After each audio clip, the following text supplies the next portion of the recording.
Hey, shalom, everybody. What up? What up? Shalom, shalom, shalom.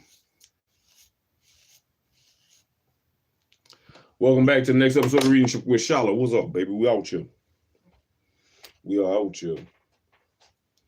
We're trying to finish up this book today. We only have the second half of the epilogue left and the, the epilogue, second half of the epilogue and the damn acknowledgments. That's what we got left. I know it's the Sabbath, but I'm gonna go ahead and finish this book. My boy been sick, so I've been having to hold off on reading, but he's feeling better now, so I'm gonna go ahead and get it out the way. So shalom, shalom. Welcome everybody. What up? What up? We are here to finish off The Medical Apartheid by Miss Harriet A. Washington. Man, we on the ass end. We on the ass end of this book. The ass end of the book. And we can go ahead without further ado. My beard looking extra gray on this thing. It's gonna look gray in the mirror, but it look extra gray. What do we have to do today? Man. 25 things. Come on. Let's work your body, work your mind, work our body. We're going to do it light. We're going to take it light today. 25 things. 1, 2, 3, 4, 5, 6, 8, 9, 10, 11, 12, 13, 14, 15, 16, 17, 18, 19, 20, 21, 22, 23, 24, 25. Man, that helped that little area when I be pulling back on my bow. 1, 2, 3, 4, 5, 6, 8, 9, 10, 11, 12, 13, 14, 15, 16, 17, 18, 19, 20, 21, 22, 23, 24, 25. There we go. Something light. 25 on each arm, 25 things. Something light. It's a Sabbath. I don't want to do a lot. Time to retire this shirt tonight. Anyway, we're going to finish it off. We left off the last in the epilogue, the second half. This is part 2 of the epilogue. The erosion of consent is the last place we stopped. The erosion of consent. Shalom, everybody. How y'all doing? Welcome, welcome, welcome. Like, comment, subscribe. Tell your people, man, I'm out here reading shit. SHILO reading shit again. Yeah, well, we trying to read and finish this book today. So let's finish it. Let's finish it off. We had about, I want to say 6 pages. 6 pages left to read. 1, 2, 3, 4, 3, 4, 5, 6. Yeah, 6 pages. We got 6 pages. All praises. The last 6 pages of the book, Medical Apartheid by Miss Harriet A. Washington. The dark history of the medical experimentation on the Black Americans from colonial times to the present. I apologize once again. I should have read earlier and finished it earlier, but hey, the hell with it. We're going to finish it now. The erosion of consent. The erosion of consent. Hey, appreciate the sub. Appreciate it. Unlike the disastrous third world research trends, medical research with Black Americans has lost so much of its historically abusive nature that Black Americans should embrace new medical research.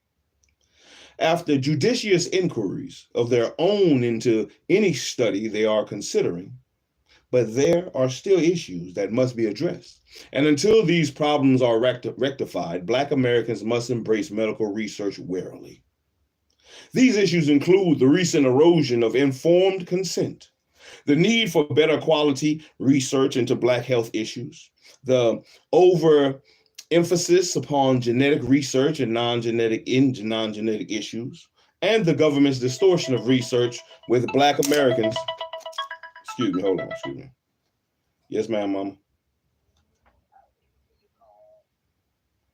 Oh, well, he doing all right now. He don't have the flu and he don't have with the RSV. So they just told me they gave him some cetirizine. Well, I haven't for sure. They gave him that, and they gave him something called a ninja cough. Something called some ninja cough. It's a ninja something. In like a ninja, mama, mask up ninja. Mm-hmm. Yes, ma'am. I'll do it, but I'm in the middle of reading right now, mama. No, you good, mom. You good? Yeah, he all right now. He up and moving around. He breathing a lot better. So he good for right now. He good. He want to go outside so bad. He been trying to get outside all day, but I've been making him sit his butt down.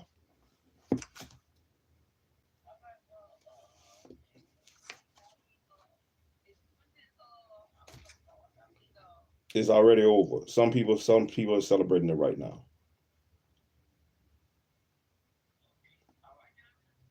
All right, mama. Bye. My bad, y'all. Like I said, my son was sick, so my people checking on him. Anyway, it's fun that she would call now. Anyway, my bad. Sorry.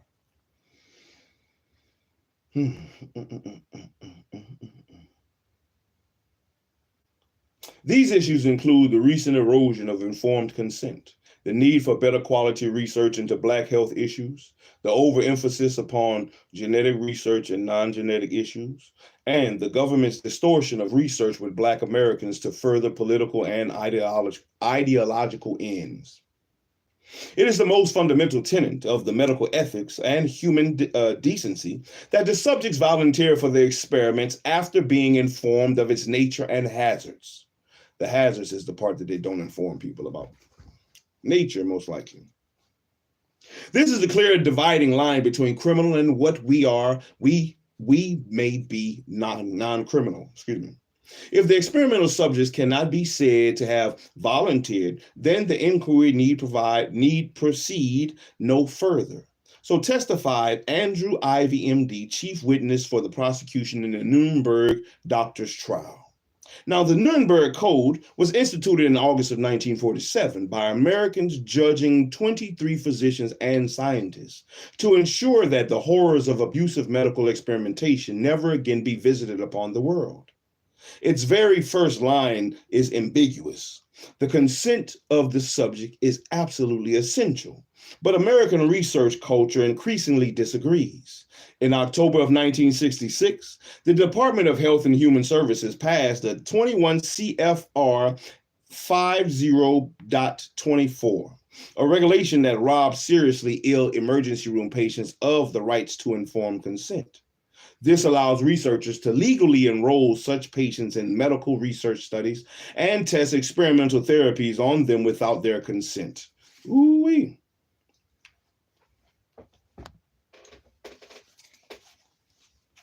Mm-hmm. The emergency room deaths began, and speaking of my son, thinking of my son being sick, this is what comes to my mind. When I had to go to the urgent care, and they were trying to, I read through the paperwork. I tried to read through the paperwork as clearly as I could. Some of the stuff was they reserved the right to do certain things, but all I could think about was this book as I was reading over the forms that had to be signed. The emergency room deaths began the very next year, and on April the 1st of 1997, when the Occupational Health and Hygiene Plan, OHHP, suspended the U.S. clinical trial that had enrolled unwitting patients in the clinical trial of diasporin cross-linked hemoglobin, DCLH, small b, for treating shock. So many more people who received the experimental treatment died than those receiving standard care that the trial had to be stopped early. And these people had never given their consent to participate in the study that killed them. Yet, today, the practice of experimenting with non-consenting emergency room patients continues. I believe it. For example, when they need a blood transfusion, unconscious patients brought into some emergency rooms are as likely to be given an artificial substitute as blood without their knowledge. And also, the Abiocor company proposes to implant their complication-ridden model of the self-contained artificial heart with a wide variety of heart attack patients who are brought into the emergency rooms if they meet certain rather wide research criteria, again with their permission or not, again without, their permission or knowledge. And informed consent is also being attacked what more insidiously in assaults upon existing laws, and various ethicists who are experts in human medical experimentation, such as J. Katz, MD, and George Anus, JD, worry that the vague language of federal regulations governing human medical experimentation is being interpreted in a manner that minimizes protections. And at the same time, they point out addenda. I was wrong. They point out addenda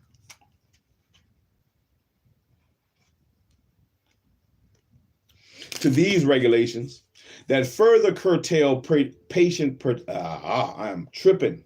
I'm not reading good. Excuse me. That further curtails patient protection. There we go. And patient autonomy while expanding the types and numbers of people who can become subjects. The erosion of consent is often present as a partial surrender or the compromise between the needs of researchers for subjects and a small loss to a patient's anatomy. Or it is presented behind the mask of futility. And in such scenarios, it is argued the patient is unconscious and cannot agree or disagree to partaking of the possibly life-saving experimental treatment, so his doctor should decide for him. And in such cases, research is conflated with treatment to justify removing informed consent from the equation. But these scenarios are false and misleading. It is not necessary to waive informed consent in order to provide the unconscious with treatment.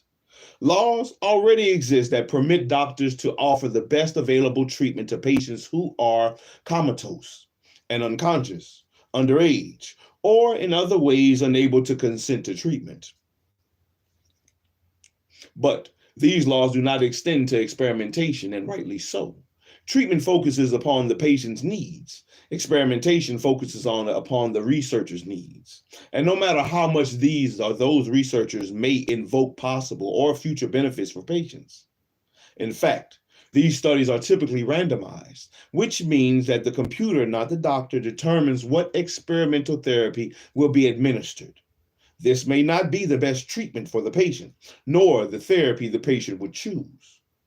And once one loses the right to be told what one is about to undergo, to agree or to refuse participation, research policy gains momentum on the very slippery slope. This book documents the depths to which researchers have stooped to bypass the consent of the subject. And in fact, African Americans first became favorite subjects because during the antebellum period, they did not enjoy legal protections and researchers did not need their consent. I appreciate it. Thank you. This vulnerability also persists today in other settings where Blacks are overrepresented, such as military ground troops. And in 1990, the Department of Defense, or the DoD, sought and obtained from the Food and Drug Administration a waiver of the informed consent requirements for human medical experimentation. Under Rule 21 CFR 50.23D, soldiers suddenly lost the protection of the informed consent provision that give other Americans the right to say no to experimental medications. This is what a commenter had spoken about me being tested, or I had spoken about me being tested when I was in the military. And this is definitely something that I would have to go look up and see, because I did not know about Rule CFR 50.23D. I would like to see I already knew it certain things I couldn't say no to, but I would definitely like to see to what extent, how far does it go? You know, that's not something they give you. Even if it's in the rule book, they don't hand you. Let me see. I got a rule book. I got a book. Let me see.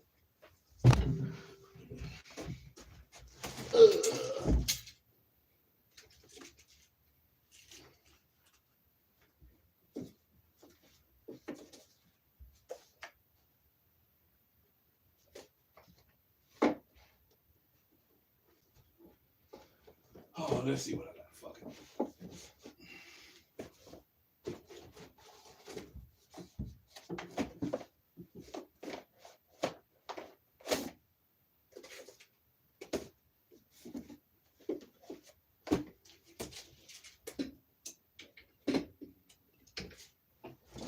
All right. Let's look at these old military books. Let's see what I got here. Let's see. Special Forces Handbook. Operator's Manual for, what is it, M16? M16. The Ranger Handbook. Map reading and land navigation. Battle drills for light infantry and airborne. Air assault platoon and squad. U.S. Army Special Forces Medical Handbook. Department of Army Field Manual for Survival. See, we got shit like this. We didn't get, and these are military books. You can go look them up. FM 53-21. Guerrilla Warfare and Special Forces Operations. We did not get a pamphlet that said this is what you are, what you can and can't do. This is what, you are, as for signing up into the military, you are going to be vulnerable to these things. Those are not the things that were given to us or told to us. We did not have proper consent or informed. We did not have informed consent. Outside of them saying that you belong to the military or you are not, your own, you have no authority over your own body for the most part. Outside of that, there wasn't nothing said. My nose is itching.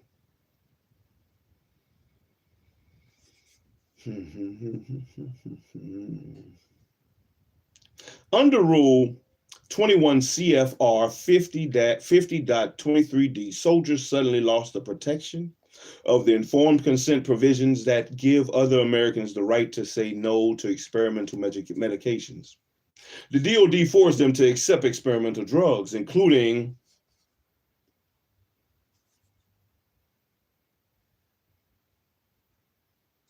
pyridostigmine bromide, a punitive prophylactic against nerve gas attack, and the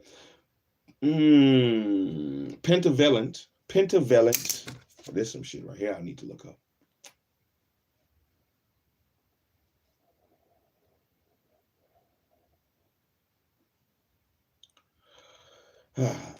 Pentavalent botulinum toxoid vaccine for botulism. And in 1998, with FDA permission, the DoD anthrax vaccination immunization program, AVIP, also began immunizing 2.4 million soldiers against the potential threat of airborne anthrax, which I think I took. They made me take that one. At least 900,000 troops have been immunized to date, but citing devastating side effects and deaths that have been validated by amendments to the medication warning labels, hundreds of soldiers have refused to comply, at least 100 of whom have been court-martialed. Yeah, the first, I couldn't. Let me see. Yeah, you might not be able to see it. Any soldier that got that has taken the anthrax shot or has been made to take that anthrax vaccine. Man. At least 900,000 troops have been immunized to date, but citing devastating side effects and deaths that have been validated by amendments to the medication warning labels. Hundreds of soldiers have refused to comply, and at least 100 of them have been court-martialed, and many have been forced to leave the military. One of these was Jamaica Barber, who, while stationed in Colorado, was ordered to accept an anthrax vaccination in preparation to transfer to Korea. So she disobeyed that order on the grounds that the vaccination may not be safe for females of childbearing age. And Black soldiers, such as Barber, are twice as common in ground troops as in American society, and so are especially vulnerable to measures such as forced vaccinations. In late 2003, Judge Emmett G. Sullivan of the United States District Court in Washington, D.C., noted that the Supreme Court had ruled that U.S. combat troops could no longer be compelled to take an experimental anthrax vaccinations. The FDA responded by rapidly evaluating the anthrax vaccine from the questionable investigational drug to an approved therapeutic, allowing the DoD to sidestep the intent of the law and restoring the soldiers to a state of investigative servitude. Investigative because the data collection and evaluation of the anthrax vaccine risk, including death, will continue among soldiers. Fortunately, in 2004, Judge Sullivan ordered the DoD to stop forcing anthrax vaccines on U.S. military personnel. And Barber's lawsuit against the Army, it continues. Today, African Americans are at greater risk than whites of being conscripted into such research without giving their consent, because Blacks are more likely than whites to receive their health care from emergency rooms. However, this coin of research vulnerability has an adverse. We also need more and better research into Black healthcare, and such high quality research has begun to emerge. But, as Chapter 14 points out, it has also taken some wrong turns. For example, research into Black ailments and medications, such as that conducted in support of the Black heart failure drug Badil, is sometimes sloppy and illogical, and in other cases, it is based on the thinnest of premises. The long history of flawed science in the service of the preconceived notions is being supplemented by new, insufficiently questionable racial theories of disease. And adopting these unquestionably while ignoring important environmental disease factors not only imperils Black health, it also reinforces the idea of Blacks as possessing dramatic sociological differences. The inclusion of Blacks in quality American medical research is also important for everyone. Why? Many arguments cite the dollar saving or the reduction in disease exposure to the larger society that will emanate from better health among African Americans. But however, I am often uncomfortable with arguments that focus solely on utility, especially when it comes to medicine and health. Such benefits can be elusive or hard to quantify. And I believe that caring for people and maximizing their chances at help and happiness are goals that we should pursue for their own sake, because they are the right thing to do. They evaluate us spiritually and socially and reaffirm our cohesion and our humanity. But that said, there's no denying that increasing the ethical, reasonably safe research available to African Americans will benefit everyone else. And this book has repeatedly demonstrated how the poor health profile spawned by experimental abuse has not only harmed Blacks, but has spilled over to harm their white compatriots. I was about to say counterparts.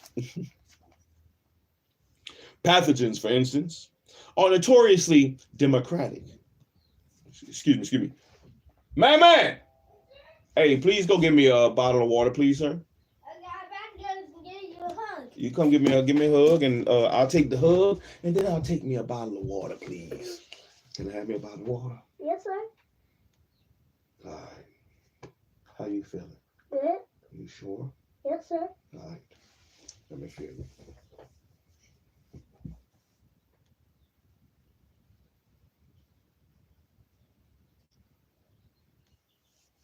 You sounding good. You sounding good. I'm trying to hear you. Breathe. Deep breath again. All right. You sounding good. Matter of fact, give me 2 bottles of water, please, if you don't mind. Yes, sir. What are y'all doing in there? Watching them show. Oh, okay. Take your time. Sit down. Relax. That's all you need to do. Relax, all right? Okay. Don't be ripping and running. Don't be fighting with your brother. It's not time for that. It's time for you to relax. That's all you need to do. Relax. Let the medicine work. All right? Right. All right. 2 bottles of water, please. 2. Okay. Thank you.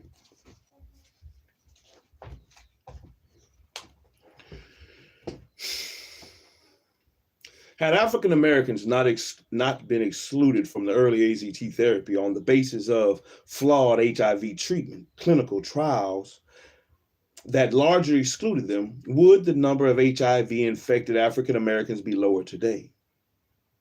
Would the number of all domestic cases be lower, considering that Black Americans today constitute half of all HIV infected?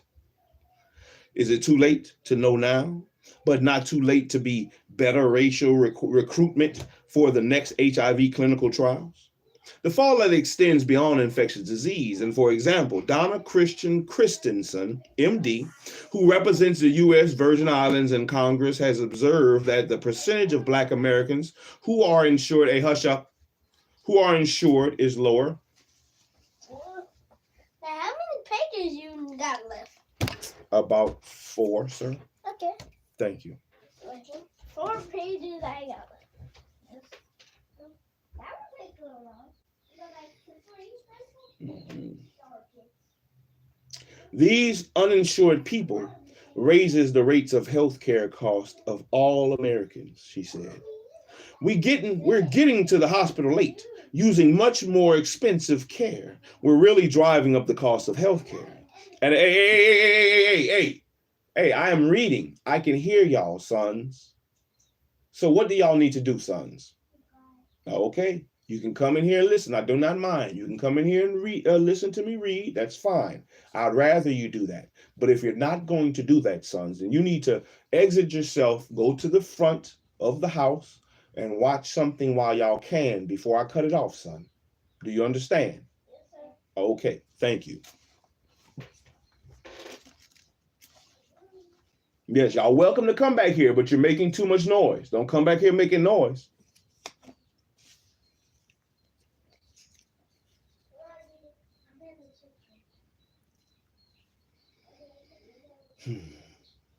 In fact,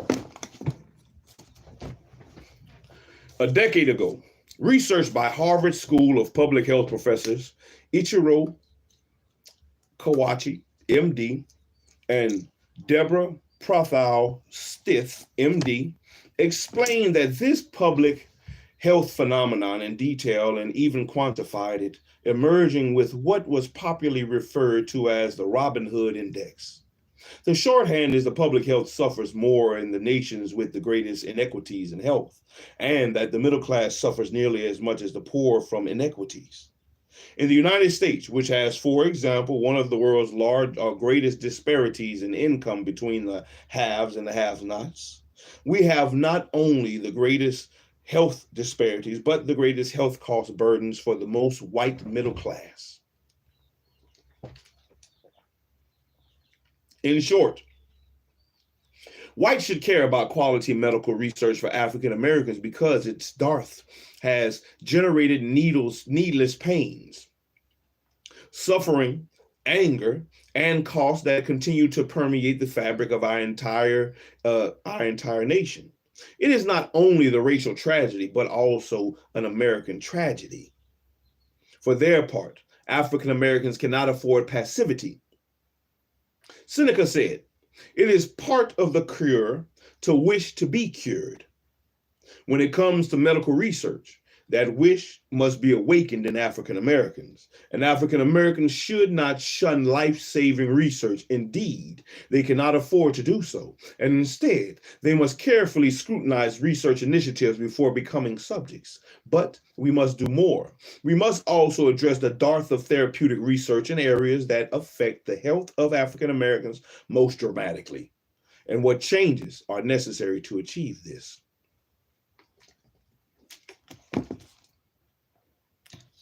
I think unless Sherry from Wakanda doing the research, I don't know if I want it. Somebody call Black Panther.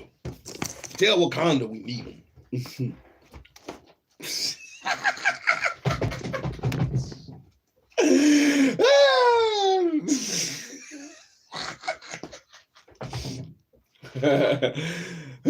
Tell Wakanda we need him.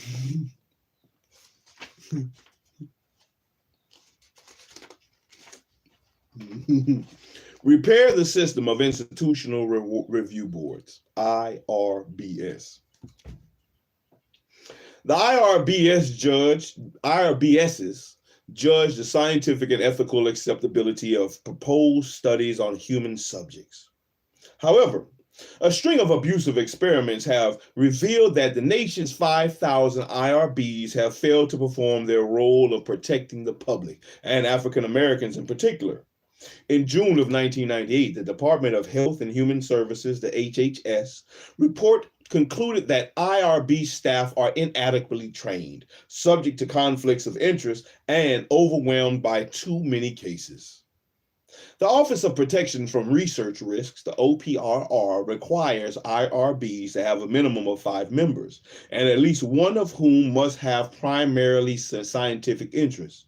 Another of whom must have primarily non-scientific interests, and another of whom must be otherwise unaffiliated with the IRB's institution.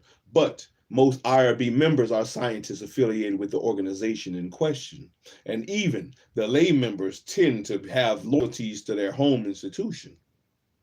I propose that each IRB be composed of equal members of scientists and of peers of the group who will be asked to participate as subjects.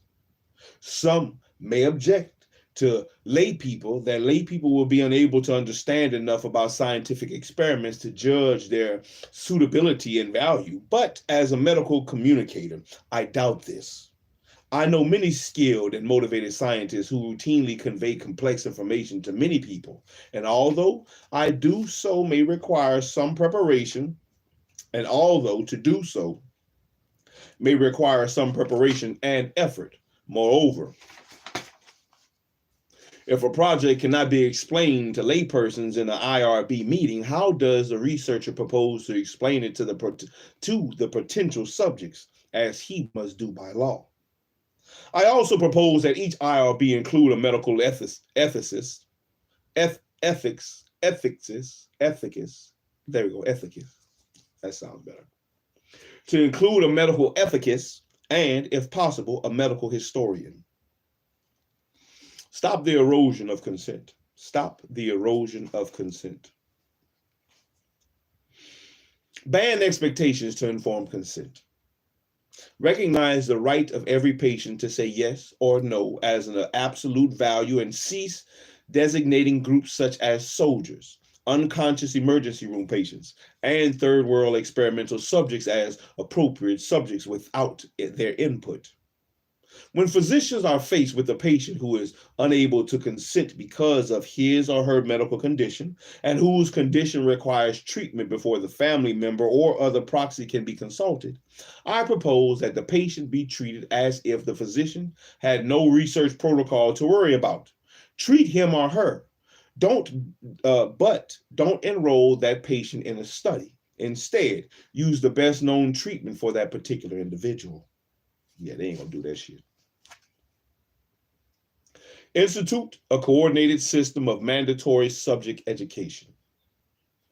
The NIH and the Office of Research Integrity require that every practicing medical researcher receive education in the ethical and practical conduct of biomedical research. I took such a course at Harvard Medical School in 2004, and I found it factually invaluable and culturally revealing.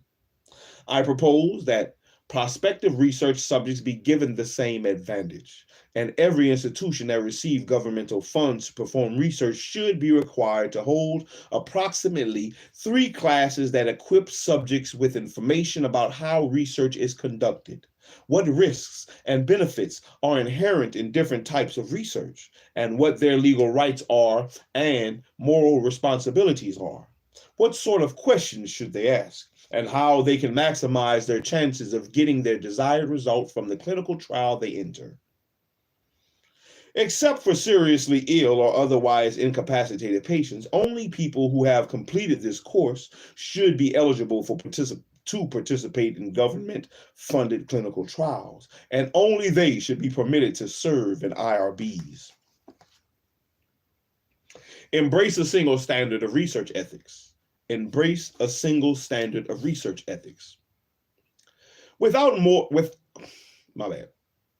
We cannot retain moral credibility if we champion human rights in medical research at home and ignore them abroad. Researchers should be made to follow informed consent strictures abroad that are as restrictive as those governing their research on American shores. Pharmaceutical companies should be forced to make life-saving drugs available to people in poor countries, even when this means sacrificing their obese profits for the benefit of the human welfare.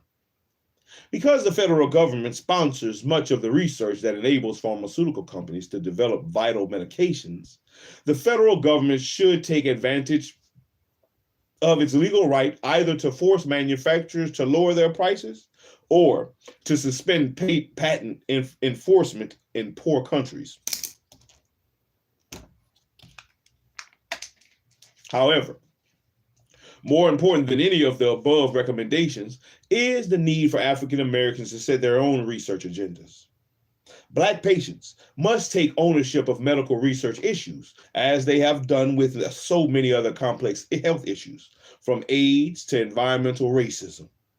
Already, expert medical organizations have taken leadership roles, and the National Center for Bioethics in Research and Healthcare at Tuskegee University provides not only a center for scholars, but also a venue for much needed lay education on medical research. I don't know Tuskegee. I don't know. I mean, it's a good thing, but I don't know. It's kind of shaky.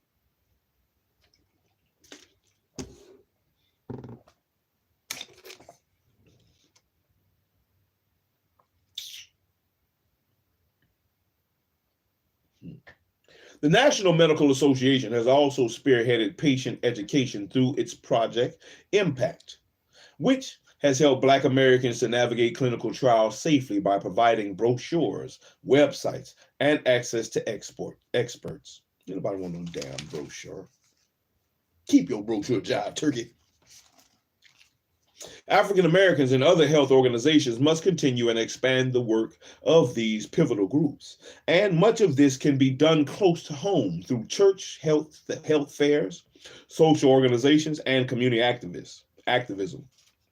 I challenge African Americans to bring medical research education to the fore of the American health agenda. I challenge you, the reader, to familiarize yourself with the informational documents on this book's website and elsewhere, to join an IRB, to ask the hard questions of physicians who are recruiting in your community, and to join appropriate clinical trials once you have satisfied yourself that they are worthwhile and relatively safe. I challenge African Americans to effect a transformation of our attitudes towards medical research and to demand our place at the table, to enjoy the rich bounty of the American medical system in the form of longer, healthier lives. I challenge us to change because as Charles Darwin once said, or once observed, it is not the strongest species that will survive, nor the most intelligent, but the one most responsive to change. And that was the epilogue. That was the epilogue. Appendix. Choosing a clinical trial. This guide to finding and participating in a clinical trial can be found on the Medical Apartheid website at www.medicalapartheid.com for anybody who want to go search it out. Acknowledgements. We got 3 pages of acknowledgements. 3 pages and we finish. 1,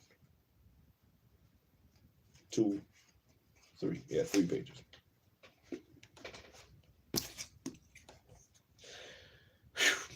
I always assumed that composing the acknowledgments would be the easiest part of writing this book. I was wrong. It is not only easy, but deeply pleasurable to thank the many people who have supported me, but space prevents me from thanking everyone. And I am troubled by the prospect of rewarding someone's generosity with silence. So I begin by thanking the people whose names do not appear here for various reasons, including their own modest wishes. You know who you are, and you know that I'm grateful. I am also going to break with convention and begin, not end, by thanking my mother, Corrine Marie Washington. This book and any other meaningful endeavor I complete owes her a great debt. And speaking of great debts, how can I thank those who provided me opportunity, resources, and an academic home while I prepared to write this book? In 1992, long before I conceived of this work in the present form, the Fellowship for Advanced Studies in Public Health at the Harvard School of Public Health gave me the means to prepare for it. The courses, faculty seminars, and time away from the rigors of daily journalism enabled me to enrich my education and to formulate ideas, thanks to the former Dean Harvey V. Feinberg, now president of the Institute of Medicine, J.A. Winston, Ph.D., director of the School Center for Health Communication, and former deputy director Robert Mayers, now president of the Washington Journalism Center. They, Deputy Director Susan Moses and Terry Mendoza, have always made me feel part of the CHC family. It is not possible to note all the many people on the Harvard faculty who taught, supported, and encouraged me, but Lawrence O. Gostin, J.D., who now directs the Center of Law and the Public Health at Johns Hopkins and Georgetown Universities, has been an unwavering source of support, and serving as his teaching assistant taught me much. The late William J. Curran, J.D., professor of public health law, provided sage advice over afternoon tea, and the late Jonathan Mann, M.D., always inspired me. I am also deeply grateful to Robert Coles, M.D., professor of psychiatry and medical humanities at Harvard Medical School, and to Harvard Health Letter editor Patricia Thomas, now Knight Chair in Health and Medical Journalism at the University of Georgia. I deeply value the early support given me by Professor George Anus, chairman of the Health Law Department at Boston University, and J. Katz, M.D., Elizabeth Dolan, professor emeritus of law, medicine, and psychiatry at Yale University. I am deeply indebted to the largesse,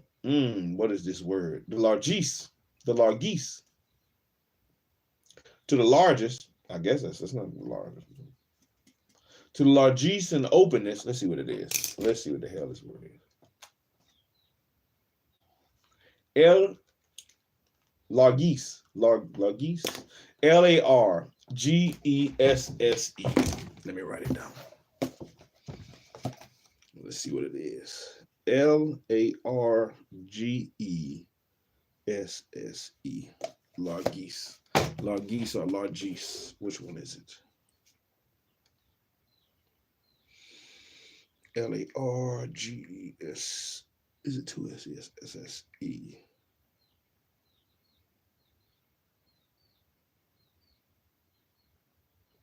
Largesse. Shit, I was way off. Largesse. Largesse. What does it mean? A willingness to give money or money given to poor people by rich people. I am deeply indebted to the largesse, or to the money, to the willingness to give money, or the money given to poor people by rich people, and the openness to Stanford University, which granted me a fellowship to its professional publishing course in 1995, and a luxurious John S. Knight Fellowship for the professional journalists in 1997, specifically to study human medical experimentation. I am deeply indebted to the largesse. Let me see. Largesse. To the largesse. Definitely sounds French. Largesse. Largesse, you suis? Je suis? Oui, oui. Oui, oui. Comment allez-vous? Les bons temps roulés. Les bons temps roulés.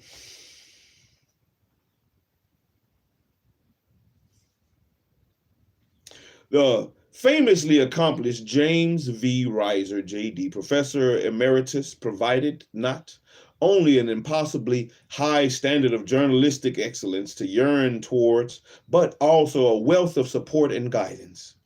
So has Professor James R. Bentinger, the current Knight director, who generously made time to read a portion of this manuscript and to give me excellent advice. I also thank Carl DeGersey, PhD, Professor Emeritus of Chemistry and Renaissance Man, for dramatically enriching my Stanford experience by accepting me into his splendid writing course for scientists. And in 1999, the late Marion Gray Secundi, PhD, appointed me senior research scholar at Tuskegee University's National Center for Bioethics in Research and Healthcare. And in 2005, its new director, Vanessa Northington Gamble, MD, PhD, author of the comprehensive Making a Place for Ourselves, was kind enough to include me once again in its accomplished group of diverse scholars. I owe a debt of thanks to the National Medical Association on several fronts, not the least of which is the Guide to Clinical Trials. And on this book's website, which was informed in part by work I completed as an NMA consultant under James H. Powell, MD, and Yolanda Fleming. In 2002, Program Directors Walter Robinson, MD, Assistant Professor of Social Medicine and Pediatrics, the Mildred Solomon, Ed.D., accepted me into the Harvard Medical School's Medical Ethics Fellowship, which provided me with invaluable medical ethics training and access to thinkers on today's thorniest ethical issues, many of which are discussed in this book. I could not have asked for a more brilliant and nurturing environment than that provided by the program director of the Division of the Medical Ethics, Alan M. Brandt, PhD.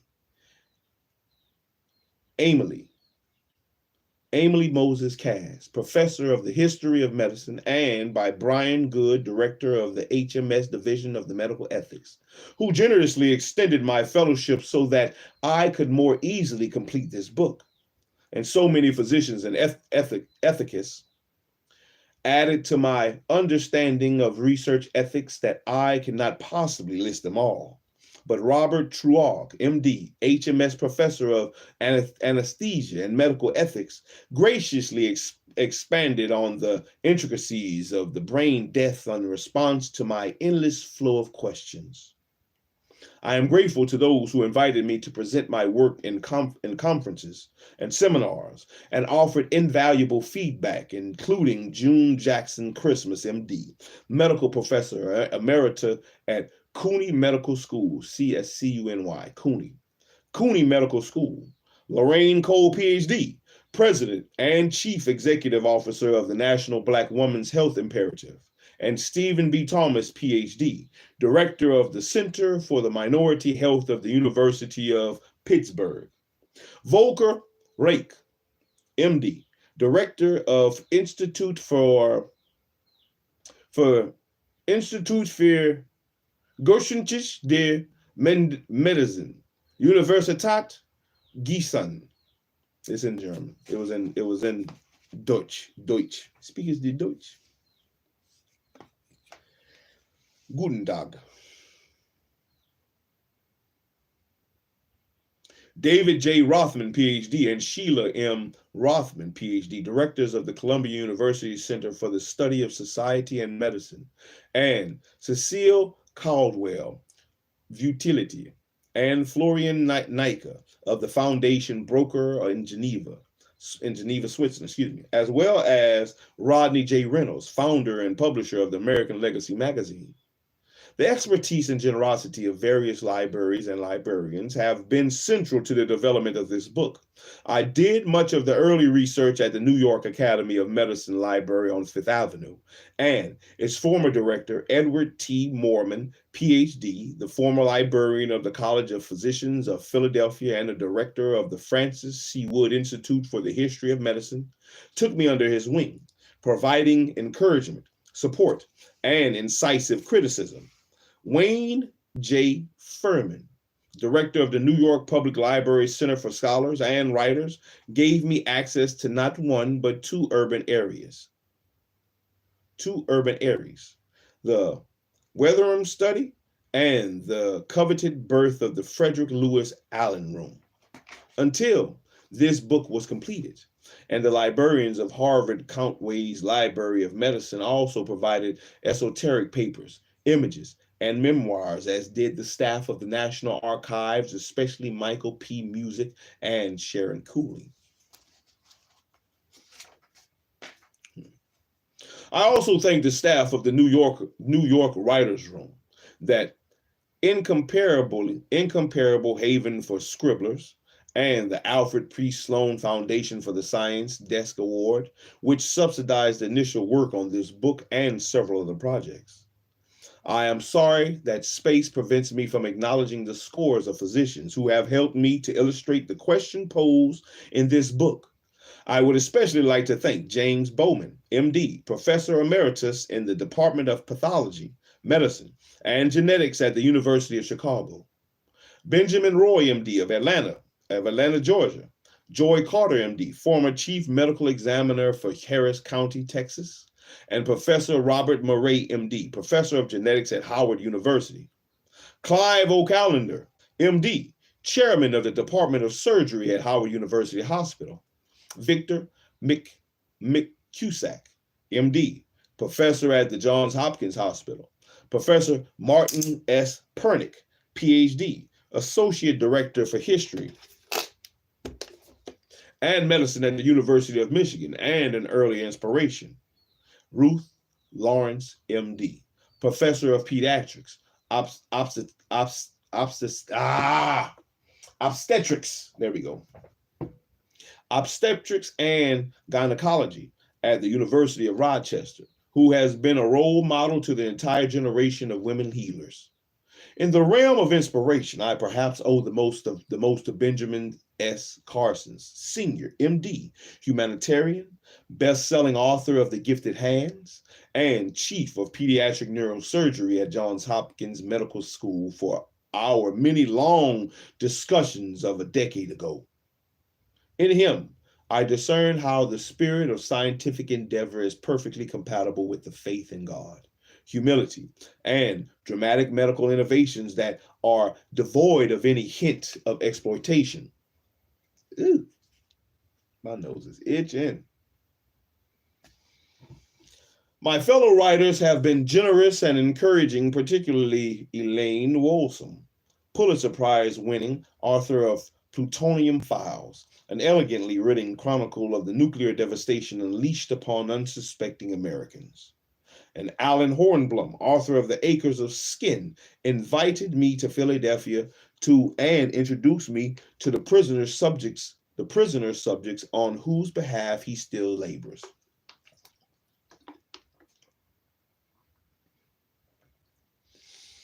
Martha Stevens, author of The Treatment, also shared her expertise with me. And from the inception of this work, Sherry L. Fink, MD, PhD, fellow of Harvard's Francis Xavier Bagnet Center for Health and Human Rights, and author of War Hospital, read versions of the manuscript, and gave me unstinting support and sage advice, both as a physician and as a journalist. Harvard University, Kadiji Robin Pierce, JD, a visiting scholar at the University of Bergen, Norway, offered a plethora of perspective feedback.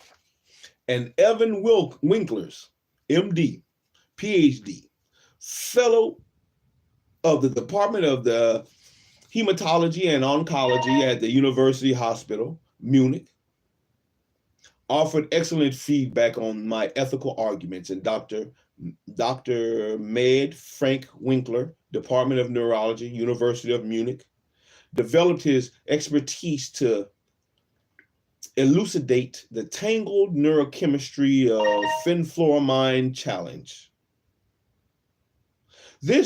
These four also supplied friendship and warm hospitality whenever I needed a place to lay my head in Boston.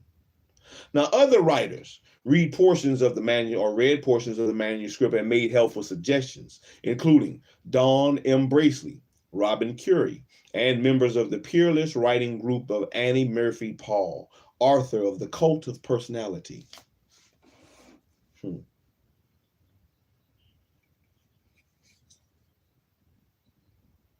Its members became a providential source of camaraderie and advice just when I needed it the most. And Irene Billups and Lois Wolfe, friend, also offered feedback and much appreciated support. Many historians of medicine helped me, including Susan Lederer, PhD, Associate Professor of the History of Medicine at Yale, a warm font of expertise and support. Evelyn Hammonds, PhD, Professor of the History of Science and African American Studies, who allowed me to audit her fascinating class. And Rebecca Herzing, Associate Professor of Women and Gender Studies at Bates College. And Susan M. Reverby, Professor of Women's Studies at Wellesley College, author of The Breathtaking Comprehensive Tuskegee Truths.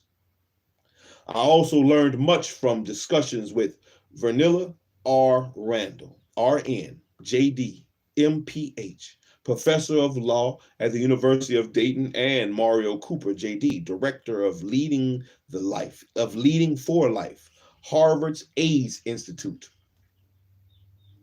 This book could not have been written without the many people who courageously shared their stories with me, including James Williams, Jesse Williams. Why am I saying James Lewis? Jesse Williams, Elmarine Whitefield Beld, Calvin Johnson, Dorothy Pilote, Rudy M. Brown, JD, an advocate for some New York City experimental subjects, and the family of Henrietta Lacks, especially David Lacks. I thank my wonderful lawyer, Zick Rubin, JD, PhD, and my brilliant, vibrant agent, Lisa Bandolph of International Creative Management, whom I feel incredibly lucky to work with and to know. She believed in this book and has offered warmth, wisdom, and assistance far above and beyond the call of duty. And Gerald Howard, Executive Editor at Large for Doubleday. Oh yeah, man. Jessica. Gerald Howard, Executive Editor at Large for Doubleday Broadway, has been a trusted advisor, a wise confidant, and when needed, a deft literary surgeon. Thank you so much for caring about this book. I thank my family and for their support, especially Kate, Eric, Teresa, Kari, Wesley, Rashida, Carl, Tyranny, Dustin, Jamie, and Demetrius. Death has stilled the voices of my brother Percy Cecil Washington Jr. and my father, Percy Cecil Washington Sr., but it will never mute their encouragement and pride, which still nourish me. And that is that. That is that. For the medical apartheid, we have reached our destination. We have I have rolled my way, boy, through the sea of pages. Roll. Roll. I have rolled my way through a sea of pages that Miss Harriet A. Washington has laid before us in the Medical Apartheid. Man, it's a big book. It was quite an undertaking, man. For me, it was. I don't know about for you, but for me, oh, quite an undertaking. I mean, I've been reading, don't get me wrong, man. I've been reading some pretty decent-sized books for me, what I consider big books for me. I have definitely been reading some big books for me. And in doing so, don't get me wrong, I'm building up my page tolerance, you know, and this one was definitely, when I looked at that thing and I saw all them pages and 412 pages, I did not want to read, but we pushed through. We pushed through it and we achieved what we were trying to achieve. We succeeded. We had everything that we needed to succeed, and we did so. We used our mind, we used our mouth, we used our hands, our feet to walk our ass back here. Everything that the Most High has granted me with, I used to succeed into rowing and finishing this off. Now we can mark it. We can mark it. Number. So these are all my book assassinations. Let's go ahead and mark it again. Let's mark it.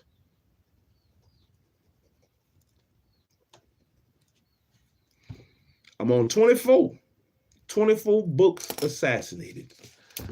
24 books assassinated as I seek through the pages to see what I can learn and grow from. Medical apartheid. Oh, you're out of there, baby. You're out of there. Oh, the medical apartheid is out of there.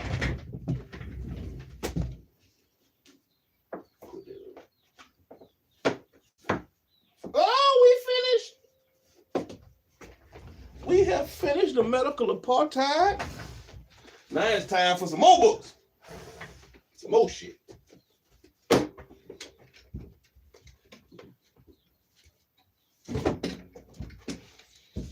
Come on, baby. Let's read some books. Come on, baby. Let's read some books.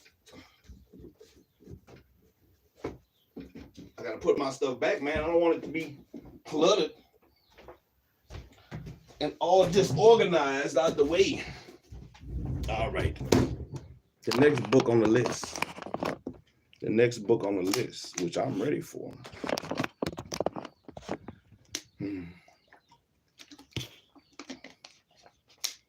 Which I want to laugh. I hope we got plenty in it.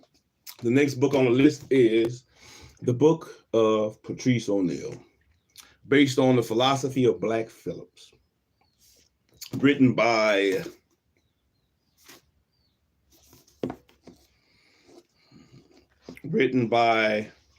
Khalid Isaac.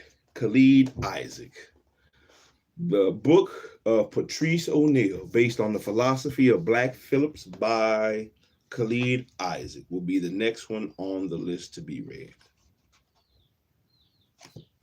And we're going to see what Mr. Khalid Isaac has to talk about concerning Mr. Patrice O'Neill.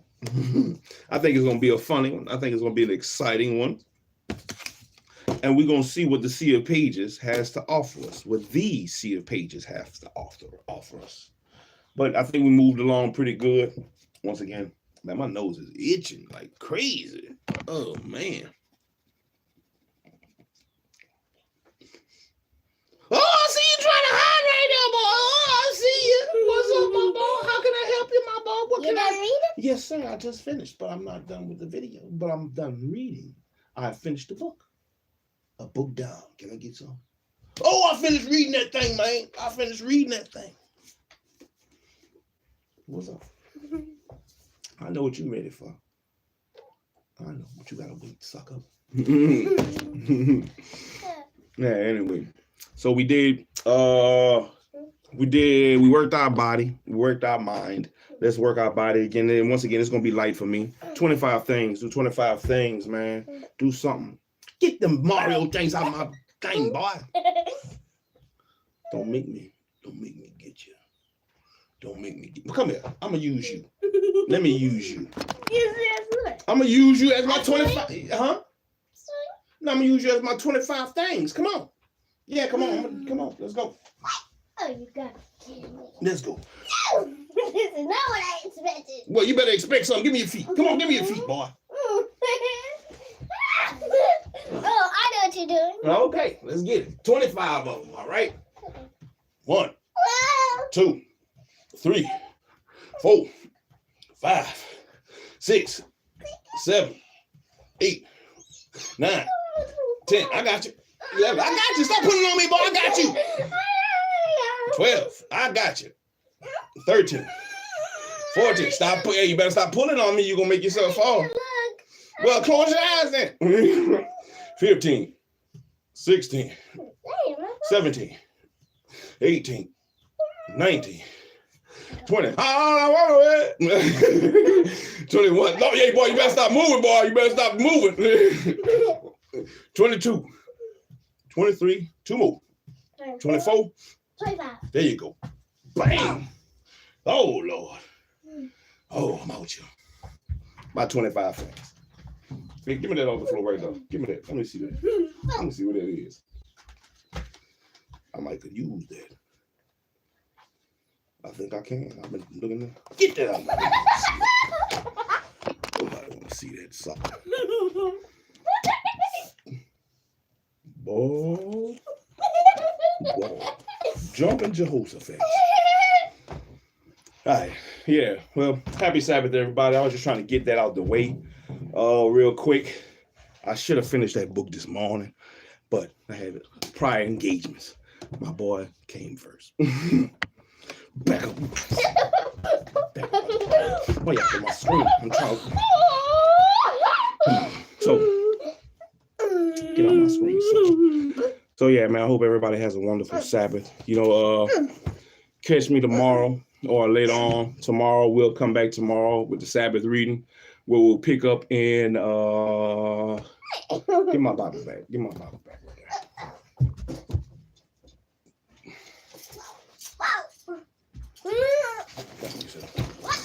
Let's see where we're going to pick up at. Don't put that in. Move that out the way, boy. We'll pick up in 1 Kings chapter... Man, what I stopped on? I don't know either, man. I don't know either. Either 17 or 18. Chapter 17 or 18 of 1 Kings. 1 Kings. And we'll see how far we can get. We'll see how far we can get in 1 Kings. We'll soon be done with 1 Kings. Mo, chill out. What do you need to do? Chill out. Okay, so do that, sir, all right? All right, I'm almost done. Then we can play. Let me finish doing what I'm doing, and then we can play. All right? All right. So we'll try to go ahead and finish off 1 Kings tomorrow. We'll see. I think it has 22 chapters. Yeah, 1 Kings has 22 chapters. And we are on either chapter 17 or 18. I have to go back and see which one. I think it's 18. I think it's 18. Nope, I think it's 17. And as she was going to fetch it, he called her and bring a morsel of bread that I had and kick him in the barrel. No, we're on chapter 18. I think we're on chapter 18. We're on chapter 18. But either way, we're going to try to finish up 1 Kings tomorrow. So catch me on the Sabbath reading. Catch me on the Sabbath reading. I don't have a time. Just be on the lookout. Be on the lookout. Hit the bell so you can be notified whenever I start live. Because that's all I do, man. I just be like, let me read live. Live. Let me go live. So, anyway. We'll be on the lookout for that. And then either Saturday night, after the Sabbath is over, either Saturday night or Sunday morning. We'll see how things go. Either way it goes, we're going to go ahead and start Mr. Patrice O'Neill's book. I can't wait. I can't wait. I can't wait. I can't wait. Ooh, baby. Oh, don't you stop it. Reading till you drop it. Every night. Time to assassinate another book. Another book on the assassination list.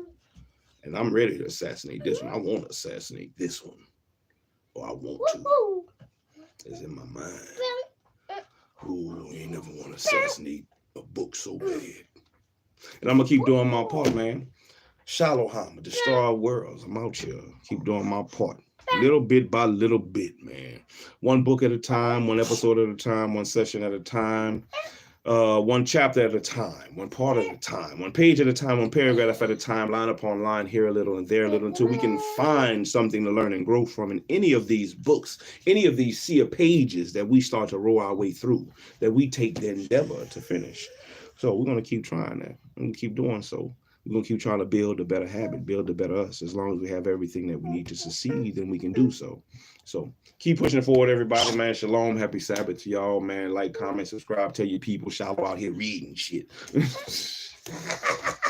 And reading with SHILO. And I'll be out here doing shit on my other shit. So go ahead, man. Holler at me. Like, comment, subscribe. Like I said, tell your people, man. What up? What up? I'm out here. Ready to cut up. SHILO. I'm out here.